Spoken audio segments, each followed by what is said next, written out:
Okay guys, now we're going to move on to solving two-step inequalities. The ones we just saw that were fairly simple really didn't require any work other than graphing, but as you can see from some of the examples I have over here on the right side, or excuse me, the left side of the screen, these look a lot like the equations that we were actually solving before.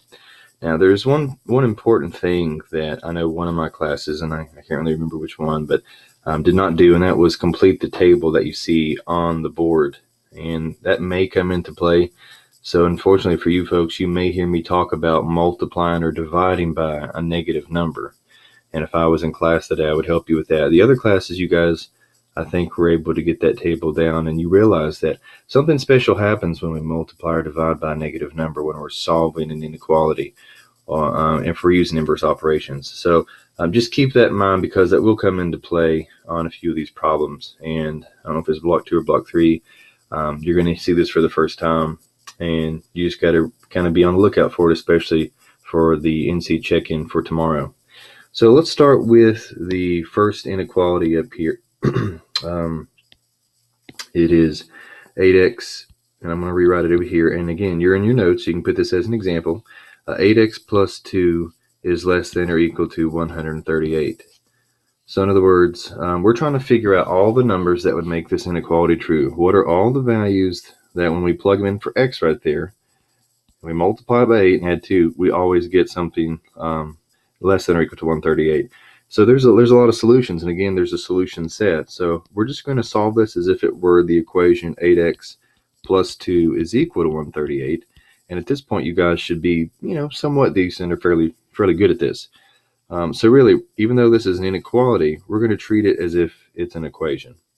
Okay, so we're going to start, and I'm not going to draw the model, but if you feel like you need to, feel free to do that. So 8x plus 2 is less than or equal to 138. So my question will be, how do we get rid of the 2 here? And to do that, it's very simple. We'll simply subtract 2 from both sides, just as we would if we were solving an equation. Then we get 8x is less than or equal to 136. And then the question becomes, how do we get rid of the 8? What's the opposite of multiplying by 8? And that would be, of course, dividing by 8 on both sides. And when we do that, and if you want to grab a calculator to do that, that's perfectly fine. You get 136 divided by 8. And just to make sure I don't goof it up, I'm going to use a calculator as well. Save a little time. And I get 17 as the cutoff number.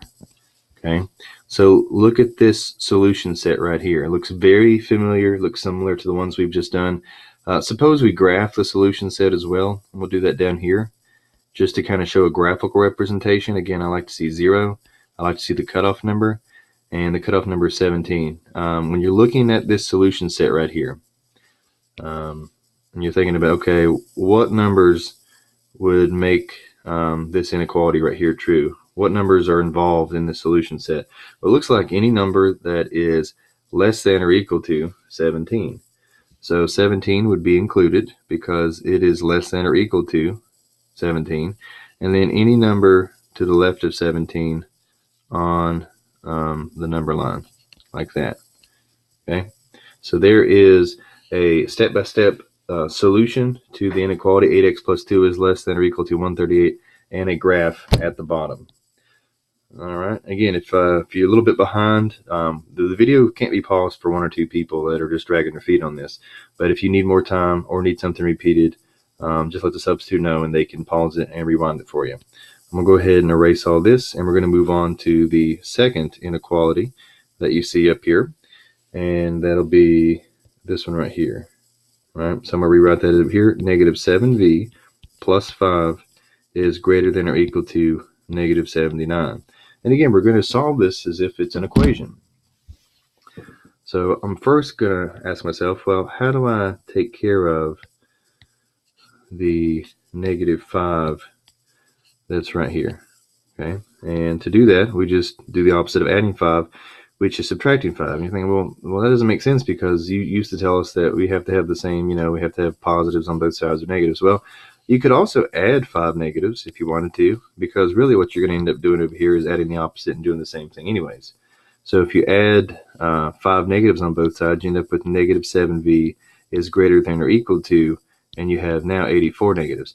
Now, if you're thinking, no, wait a second, you said something yesterday about adding or something to do with negatives and how that affects the inequality. Remember, that's only if we're multiplying or dividing by negatives. We're not doing that right here. We're only adding negative 5 to both sides. So the symbol we had does not need to be flipped over. However, our next step is to get rid of the negative 7 that's right here. And to do that, we have to ask ourselves, what's the opposite of multiplying by negative 7? And that would be to divide by negative 7 on both sides. And this is a situation where we have to consider, did we multiply or divide by a negative number? And the answer is yes. Right here I divided by negative 7, and there I divided by negative 7. So what we learned is that anytime you multiply or divide by a negative value, we have to flip this symbol in order to keep the inequality true. So instead of greater than or equal to, now we're going to write that as less than or equal to. And then it's just a matter of doing 84 divided by 7, which is 12. And of course I'd said it as if it's negative, but they really both are negative. Negative 84 divided by negative 7 is 12. So our graphical solution set will look like this. We have 0, we have 12. We're going to put a closed circle on 12. 12 will make this inequality right here true, and then any number less than 12.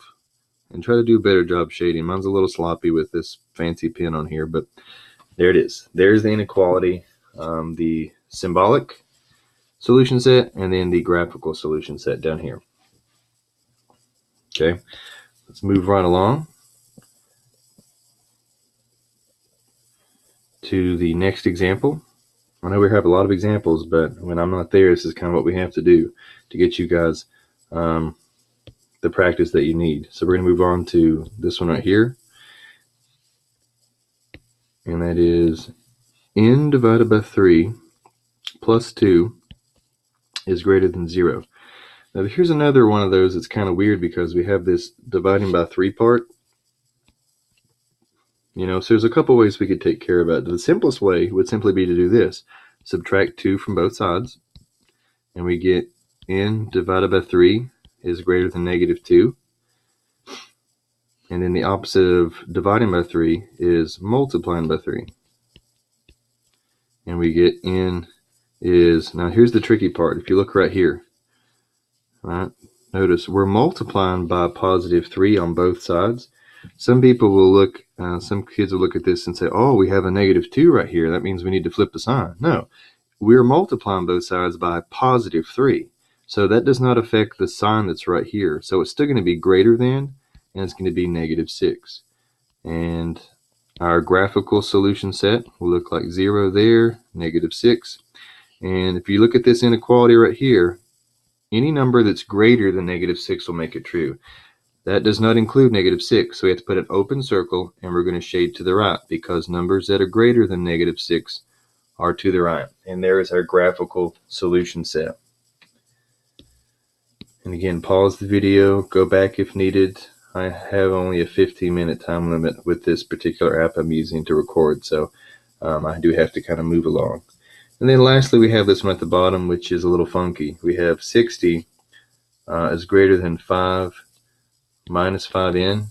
And again, like I said before, this is kind of one of those red star type problems. I'm going to emphasize rewrite it. Anytime you have, sometimes you'll have a variable on both sides, but if you have a variable like n on the right side, go ahead and rewrite the entire thing. And this is tricky because we have 5 minus 5n. We're going to write it like that, 5 minus 5n. And notice the symbol up here. It's pointing towards the 5 minus 5n. So when I rewrite it, notice it's still pointing. There's the point right there. 5 minus 5n is less than 60. And then you can go ahead and try to solve it. So I want to get rid of this 5 right here. So the first thing we'll do is subtract 5 from both sides. And that seems a little tricky because we have subtraction right here. But, there's 5 positives. I want to get rid of them. That leaves me with negative 5n. Notice the 5n right here is negative, is less than 55. And then the opposite of multiplying by negative 5 is dividing by negative 5. So the question now is is this one of those situations where we have to flip the sign? Did we multiply or divide both sides by a negative number? And the answer is yes, we did. So it's going to be n, and we're going to flip this symbol over to greater than, and we get negative 11. So there is our symbolic solution set. And then our graphical solution set, we have 0, we have negative 11, and then basically any number, according to this right here, any number greater than negative 11 will make this true. So negative 11 is not included. All right, so we have an open circle, but numbers that are greater than negative 11 are going to be over here to the right. And there we go. Now, I know some of you are thinking, well, okay, we're solving these inequalities. What are they really used for? I mean, we solved the examples yesterday with, the speed limit and the ride at the theme park. And we talked about the grocery line and how you have to have 20 items a lot of times.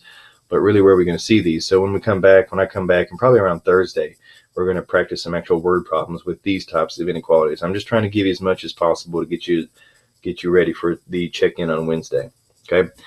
We have one more video we're going to do. I know it's a lot of work, but I'm not going to assign you any more homework tonight other than the worksheet you already have. So if you guys will work hard and get through these videos, as boring as they may be, you can have as much time on your homework as you need, and hopefully you'll go home with very little tonight. And again, remember, while I'm thinking about it, if you get home and you need help with the homework, just send me a message on Remind or an email, and I'll be happy to help. All right, let's move on to the next video.